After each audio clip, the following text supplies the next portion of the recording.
Hello, everyone. Good to see you all and out there in TV land, and great to be here with you both again. We talked back in Toronto at the beginning of the year, and I know there's lots of updates and new things to talk about. And it should be very, very interesting. We're talking about ETFs, we're talking about alternative strategies, and as I said in Toronto back at the beginning of the year, glad that we're doing this with you together because of the topical nature of ETFs and alts. I can't walk anywhere without seeing an ETF ad on a wall or seeing something on TV, but also from an alt standpoint, Brendan, a real gateway for investors into an institutional space as well through so many other means, which is really exciting. So why don't we start with you, Étienne? Where are you seeing the ETF world right now? It's been quite an exciting start to the year as we sit here in May. And give us your thoughts on where we're at. Yeah, it's been an outstanding year. It's been an outstanding couple years, to be quite honest. And even when we were here last time in October, not exactly in this location, but we were here in Scottsdale, and we chatted about the acceleration in the adoption rate of ETFs as a vehicle, but also the more and more options available to advisors with regards to, so for example, even today, like anything that I'm going to be talking about, that Brandon's going to be talking about, like they're available as ETFs. These are strategies that are available as ETFs, as funds, and so we're now in the realm where we're talking about product and not about the vehicle itself. But nonetheless, like the ETF industry has been booming. Last year was a record year with $165 billion in net new assets. I was trying to do the math because we don't have the end of April numbers, but I was doing the math like week by week for the last couple of weeks. We're at around $77 billion in Canada so far year to date. So we're almost halfway where we were into a record year last year.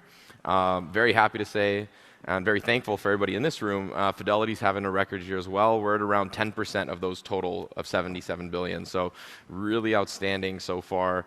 And yeah, it's just been lots of different things that have been of interest. As much on the equity side, like international has been a theme for the last 18 months. It continues.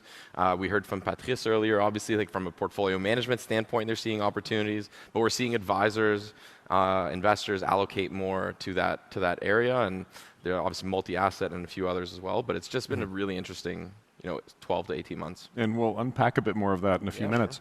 Sure. Thanks, Étienne. And Brendan, what are you seeing as far as trends so far this year on the alt space? I would say there's been a lot of shifting behind the scenes, and I would say that there's a few driving forces to that. I think growth has continued to be prolific in a sense that long-short equity as well as multi-strategy have compounded at over 50% in the past 12 months as at Q1 of this year to Q1 of last. So growth is rampant. And I mean, keep in mind that in the alternative landscape, we're talking about much smaller numbers, like take a zero off per se on total AUM relative to ETFs broadly.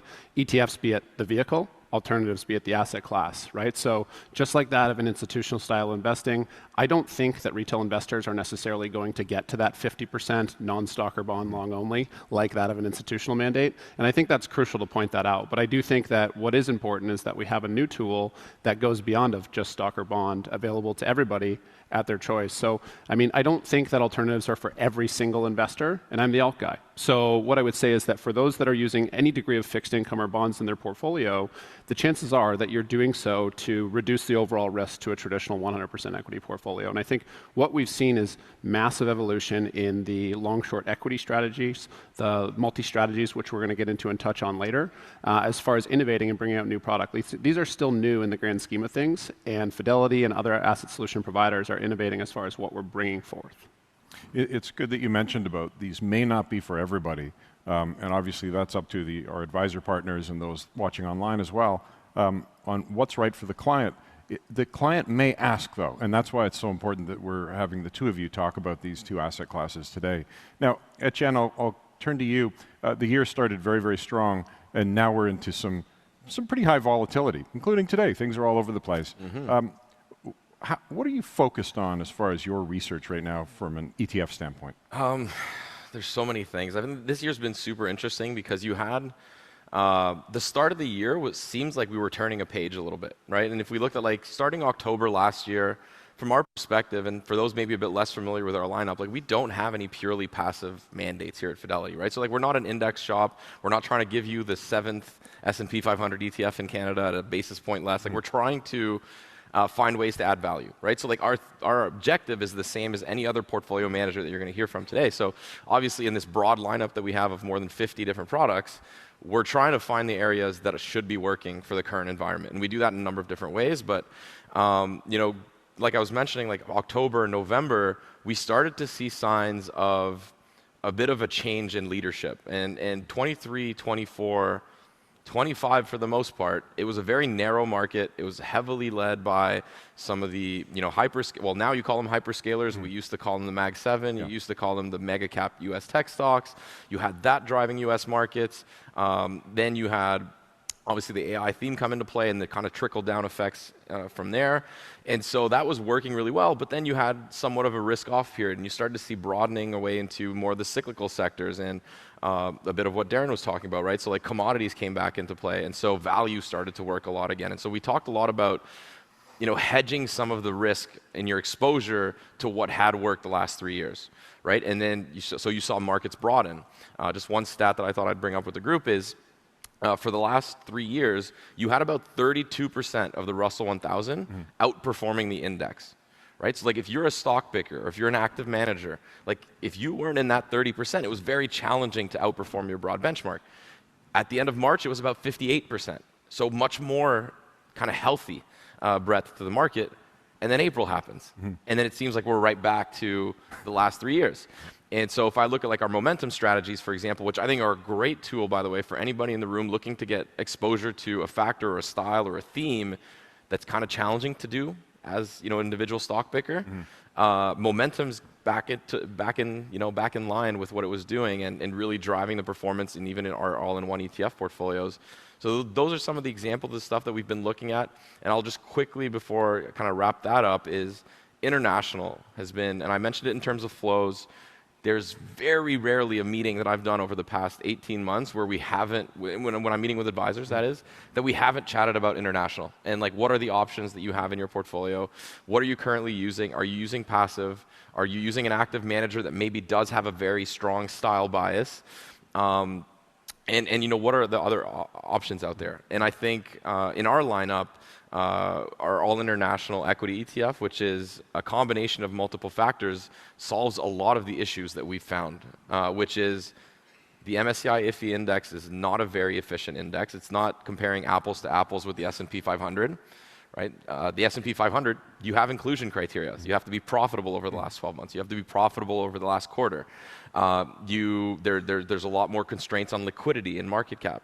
Whereas the MSCI IFI is like if you're liquid enough, you're in, right? There's no bias. And so what that means is like the average profit margin is much lower.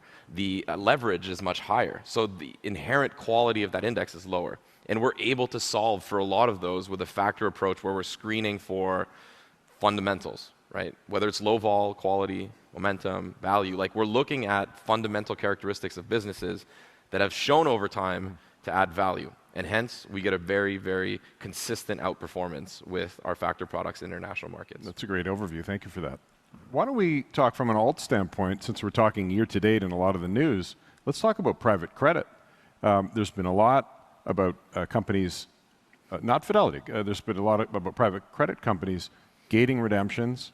Is underwriting changing? Like, what's happening with quality, and what's your assessment, Brendan? My assessment broadly is that there are less liquid assets that we can invest in. I think there's some great opportunities there, and that's not going to change. Right now, there's a lot of negativity into headlines. What do media outlets do? They get clicks. They get clicks and follows, right? So right now, they are looking for that, and they're doing so by putting the headlines out there that make the most sense for that to carry out. And I do think, like, are there some cracks in the foundation? Sure, maybe. Are there always cracks in any foundation? Yeah, probably. And where is this going to go? The answer is nobody knows. Private credit came about coming out of the GFC in a sense that banks that had traditionally catered and serviced that mid-market, higher risk clientele were sort of, for lack of a better word, not able to do so on the backside of GFC due to regulation, due to the extent that they could lend out capital. And there was the birth of the $2+ trillion private credit landscape that we know and see today over the past 10, 15 years. And I think that a lot of that growth did come about in the software space. And I think that any time a space balloons and grows by $2 trillion in a handful of years, like there's going to be good growth, and less good growth. And I think that what we're seeing is some of the problems are occurring in that less good growth area.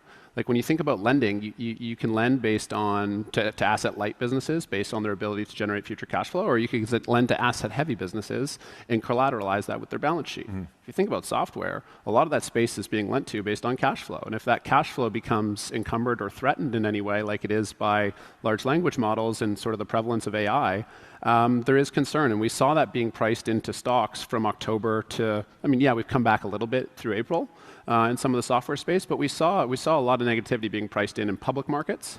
Private markets take longer to digest that, right? So have we seen a number of private equity portfolio holdings be handed over to sort of creditors? Yeah, we've seen some news headlines recently.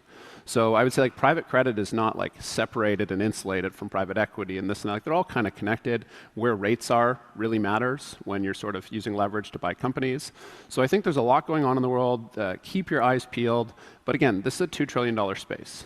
Broadly, if we look at publicly traded equities and bonds, those numbers are much, much bigger. Okay. You could see a fund that is targeting long-term, like a high single-digit, low double-digit return. Say that, yeah, there was some reports come out that said some of these leading private asset labels and private credit, maybe they had like 15 to 20%. Then the Wall Street Journal came out and said, oh, we think that you have like more like 20 to 30. Like, what's going on? Which is it? And if it's 30, is that bad? If you were to wipe the sheet on half of those 30, and or just take away the coupons that you're paying, which is probably something to measure it with like LIBOR plus like 4 to 5. Yeah, like you're probably going to take what is like a 9% return profile and bring it down to like a 3.5 or 4 in the next 3 years, annualized. Is that Armageddon, that a 9% return profile becomes 3.5? Like, I'd say no. It's not ideal, but that's sort of how I observe private credit and sort of what's going on right now. The funny part is that it's a lot of these loans that were extended to the hyperscalers to allow them to build out and have that CapEx spend for the compute that has funneled and fueled these language models and AI service providers. That has then jeopardized the valuation. So it's like, it's going to come full circle between private equity and private credit side. And if you look at some of the biggest labels out there, we're not going to name any names, they have businesses on both sides of the equity street and the credit street that are sort of in a circular way, creating this vicious issue, if you would. So you don't think that this is some sort of, it's going to create a systemic issue, the dominoes are going to fall, it's too small a component of the market? That's a really hard question to answer, and I don't have a yes or no. I think that by and large, what caused in some private credit mandates to have anywhere between 30 and 45% of NAV or unit holders run for the door, that's been fear-mongering. That's not fundamentals. Okay. That's fear-mongering, and that's people sort of just trying to get out and get to the off-ramp and get to the exit before others. And if you think about private credit, and we'll just maybe toss this over to private real estate, for example, because that space in and of itself is hitting its own headlines, right? Like in the Canadian landscape, we've had a number of counterparts throwing up gates, gating capital, not providing liquidity to investors for a number of quarters, if not calendar years. Like we first saw it in 2022. And then we're seeing it more frequently today. Why is this happening? It's because the underlying assets are not as liquid as what people are trying to get. So gates come up. And I think gating of capital is in fact a really good thing because it's preserving and protecting for all their unit holders to ensure that you don't flash sell buildings or sort of parcel off loans at 60, 70 cents on the dollar because that's not in anyone's best interest, really. So you do need to see this through. And if you think about private credit, there is a natural rolling to a diversified portfolio of loans. Whereas if you own 15 buildings, these things don't like sell 10% of them, you need to transact, right? So private real estate would be far less liquid than private credit, which does have an organic underlying churn to it. And if your yields are 9 to 12%, well, it's only a matter of quarters before you can service a 10% queue of redemptions in a sense that you can kind of organically get through that with your yield just over the course of a year. So private real estate would be far less liquid. So yeah, I think liquidity is a big concern right now across a number of different industries. Rates were high, they're less high, but you typically don't feel those effects till later. Something for us all to keep our eye on. Absolutely. For sure. Étienne, investment executive, had an article on Friday, I believe it was, and it had something to do with the fact that the industry is creating lots of new shiny objects, and it seemed to be, from their perspective, more about quantity versus quality. I don't suspect that's the case with what you've been creating, and I look at all-in-ones, which you mentioned a few minutes ago, 5 years for the growth and balanced options. They've been doing extremely well. They weren't about just throwing some spaghetti at the wall, were they? No, that was a long process, obviously, that we embarked on this journey back in 2018, right? And we didn't take the time today. Obviously, to kind of go through the history of how we got here, but like this is the end game. Well, not the end game, we're always launching stuff, but it's like, this was the main objective when we started launching ETFs, was to have enough building blocks to create these fully diversified solutions where we incorporate different strategies that have different return and risk profiles that work very well together, give you diversified exposure to global markets, including fixed income, equities, crypto, global diversifications. You got Canada, US, international, different styles, obviously, through the factors. And they've become the flagship of our lineup. These are, portfolios that have been used by various different types of advisors in various different types of ways. And to give a bit of an explanation of how we think and how the thought process of these portfolios, kind of how we thought of them when we constructed them, was we want a strategically managed portfolio where we're not actively asset allocating. Basically, very different than what we heard from our global asset allocation team this morning, but to say we want these core portfolios that will work throughout any given investment cycle. And so far, I think we've definitely can say mission accomplished. In terms of the way that I think about them versus, say, other competitors or peers that exist in this space, and I think it's the best way for me to explain kind of the functioning of the portfolios is obviously they're not passively managed. And passive management, all it means is that you're replicating an index based on one criteria, on market cap, right? Whereas here, we're looking for these fundamental characteristics to somewhat create a filter or a sift, right? So there's more than 30,000 tradable securities in the world. How can we get the top 10% in a very simple way? Like, how do we get there without necessarily having boots on the ground and meeting management and doing all these different things? Like, what defines a better investment versus a worse investment? And, I'm going to give it a try. I know we're mentioning, I said, I've got a metaphor I'm going to try to use today. 'Cause sometimes we try to tell stories, right? It helps to understand some of these processes. And we're the first to hear this. You're the first to hear this, so hopefully it lands. But I was actually, it's a true story. I was actually watching, I fell into a black hole on my Instagram. When you're in flight, you got nothing else to do. And it was like how AI was being adopted in manufacturing, right? And it was literally a video of like a machine that was filtering through like a conveyor belt of tomatoes. Right? Like you have all these tomatoes flying through this conveyor belt, and it was just knocking off all these green tomatoes, right? It's just kicking them off the conveyor belt. And to me, I was like, this obviously, you're always got your work hat on, and I was thinking, this is exactly what we're trying to do with our all-in-ones or with our factor strategies. Like, can I tell which one of these tomatoes is the most ripe and the juiciest and taste the best? No. But it's fairly easy for us to identify the ones that aren't ripe and the ones that aren't good. Right? And so basically what we're doing is starting from this 30,000, 25,000 investment universe, and if I look at FBAL or all-in-one balanced ETF, we're down to 2,500, 2,000 holdings. Right? So inherently what we're doing for you, at 39 basis points is removing a lot of these names that we don't see having a defined investment thesis. Right? So it's not about picking the best, it's about helping remove a lot of the dead weight. And I think we've managed to do that, obviously, given the performance that we've seen so far. I think that was a good metaphor. You had a eureka moment on the flight. Okay. That was pretty good. When I look at this chart, the chart that's up on the wall, there's 6 different portfolio solutions. That's very thorough. Some would say that Bitcoin was a huge contributor, or had been, depending on the time of year. That's not really the case. There's lots of contributing factors. Do you want to talk about that? Yeah, no, absolutely. Like, depending on which one of the portfolios that we look at, obviously, like maybe even taking a step back on like the logic of including crypto in the portfolios, and Bitcoin more specifically, because obviously there's a bunch of other crypto options out there. I mean, we have an Ethereum ETF. We also, other companies will have a Solana ETF, and among others, and probably Brendan would be in a better position to talk about this. But the idea was to say, what is Bitcoin to us, right? Like, this is, a tradable asset. We're not going to say it's an alternative to gold. We're not going to say it's an inflation hedge. Like, we don't really know. But what we do know and what we can look at is the way that it behaves. Right? And you look at past performance and how it worked in different cycles, different environments, and say, if we pair this to a fully diversified portfolio, is it going to help us? Or is it going to help all our unit holders?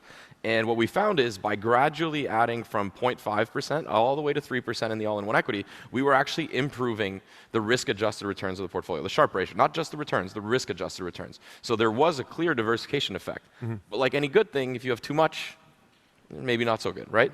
And so you have to respect the volatility and understand that during the larger drawdown periods, you have to manage the key risks, like those key drawdown risks, which is basically, if you look at what we're targeting for alpha in these portfolios, it's around, for the equity side, 1.5 to 2%. If we have a 2% sleeve in Bitcoin and it drops 50%, we're still making you a net positive outsized return versus our peers. And so that's kind of like the whole thinking process. And obviously, it's been a good contributor since inception. Tougher year in 2022, tougher year a bit last year. But overall, it's contributed about 22% of our alpha versus peers. Okay. So a fifth of our alpha. And so what you're saying when we look at these pie charts is it didn't come at the expense of something else. No. You have the capacity, the team has the capacity to add on more asset classes as they're deemed worthy for these solutions. Absolutely. So last year we added 2 new fixed income mandates. The rationale is always like we're not trying to, if we're adding something, it's not because we think it's short-term benefits. This is what are the long-term benefits of adding this new mandate or new solution to this already well-diversified portfolio. So any addition we make is in order to enhance the diversification. And in that case, for fixed income, it was looking at solutions that were more U.S. focused, had maybe a bit more of a credit tilt, if you will, with absolute income.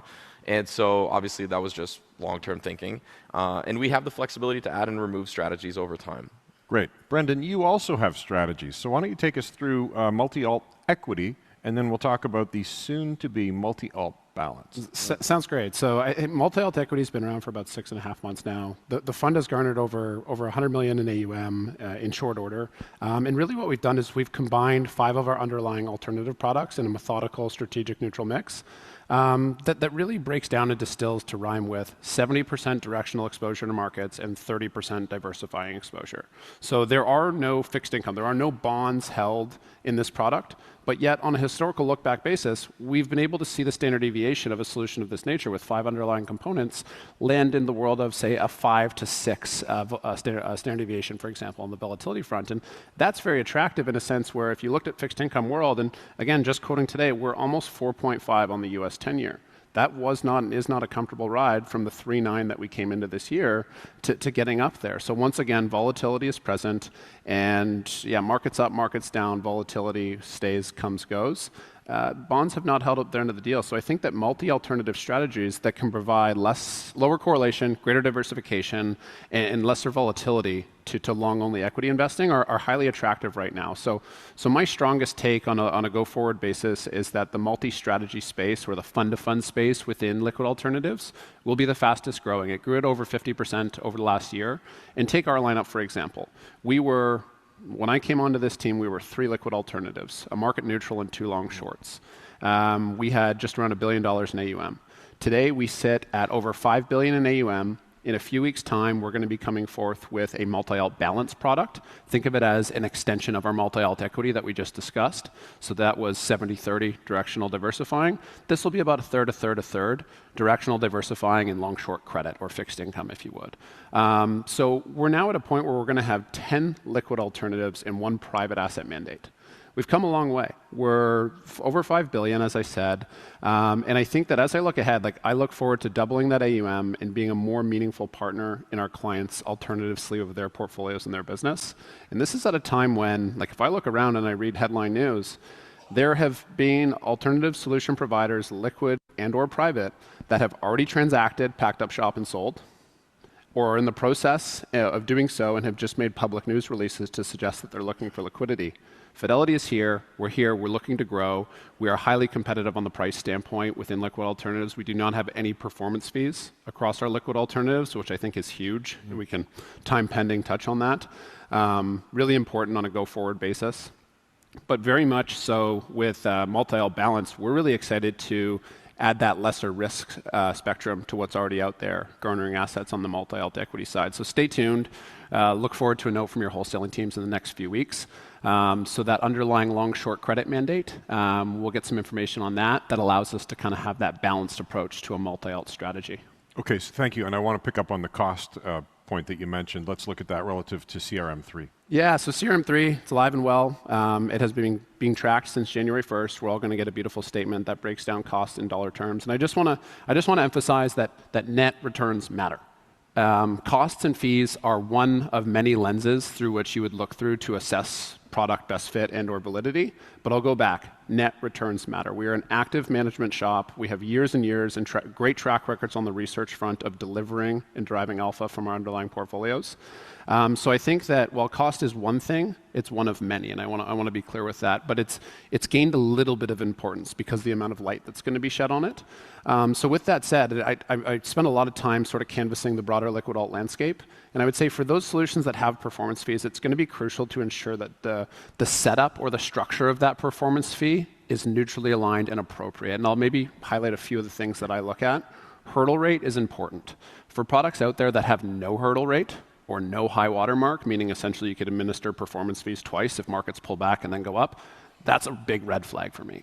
No hurdle rate means essentially that you can get a cash-like rate of return and kind of get a performance fee associated with that. Hurdle rates most often come up around the 2% mark for those that are familiar with the alternative landscape. And I ask myself the question, where do equities compound at? Where have interest rates been? Where has the overnight lending rate been? All of these numbers have been north of 2. So why are hurdles at 2? I'm just asking the question, just throwing it out there. And I think that if we look to a number of products on a top-down basis that have some aggressively high fee structures, they have it because this setup of this performance fee is probably not so neutrally aligned and maybe pointing more in favor of the asset manager than that of the investor. And I think there's economies of scale with Fidelity and the ability to have all of our research already being conducted and taking place. We came to the alternative space about 6 years ago. We plugged right into that think tank that is Fidelity, and we're able to be very competitive with no performance fee. And I equate it to CRM3. It's not only MER that matters, so your management fee plus admin plus HST. We're looking now to a TER, and those TERs can add in a big way. And I think, like, if I'm an advisor tomorrow, my job is to avoid 6, 7, 8, 10% FER products. $1 million holding in something that costs 7%.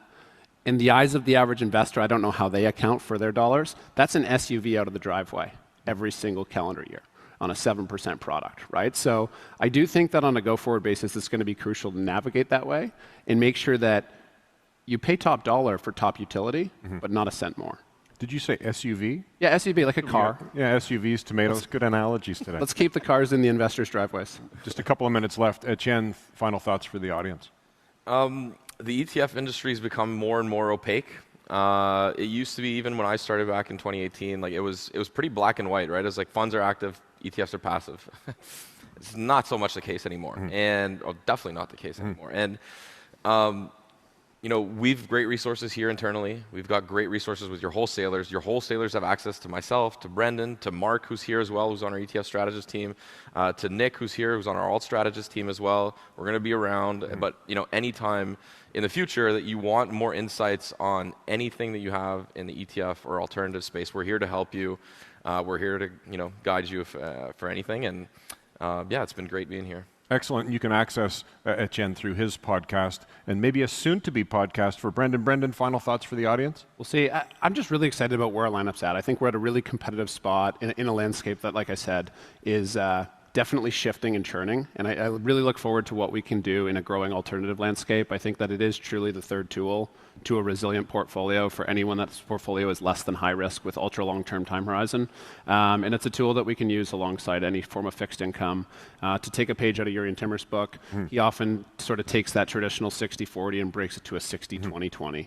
And while I love that breakdown, we can also sort of bend it and whatnot, 60-30-10, like it works. I think that some allocation that's a non-zero number to alternatives is prudent for a medium or low medium risk investor for sure. And we're very early innings, and there's a long runway for the products that we can innovate on and sort of the number of different investor accounts that can gain access to long, short liquid solutions and private asset mandates for that matter. Thank you very much. Before we go to break, I just want to say thank you to Étienne and Brendan for a good chat today. Thank you. Thank you. Thank you. Thanks for watching or listening to the FidelityConnects podcast.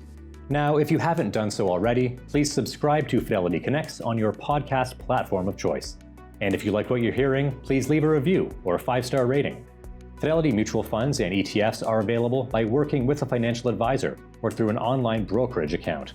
Visit fidelity.ca/howtobuy for more information. While on fidelity.ca, you can also find more information on future live webcasts. And don't forget to follow Fidelity Canada on YouTube, LinkedIn, and Instagram. We'll end today's show with a short disclaimer. The views and opinions expressed on this podcast are those of the participants and do not necessarily reflect those of Fidelity Investments Canada ULC or its affiliates. This podcast is for informational purposes only and should not be construed as investment, tax, or legal advice. It is not an offer to sell or buy, or an endorsement, recommendation, or sponsorship of any entity or securities cited. Read a fund's prospectus before investing. Funds are not guaranteed. Their values change frequently and past performance may not be repeated. Fees, expenses, and commissions are all associated with fund investments. Thanks again. We'll see you next time.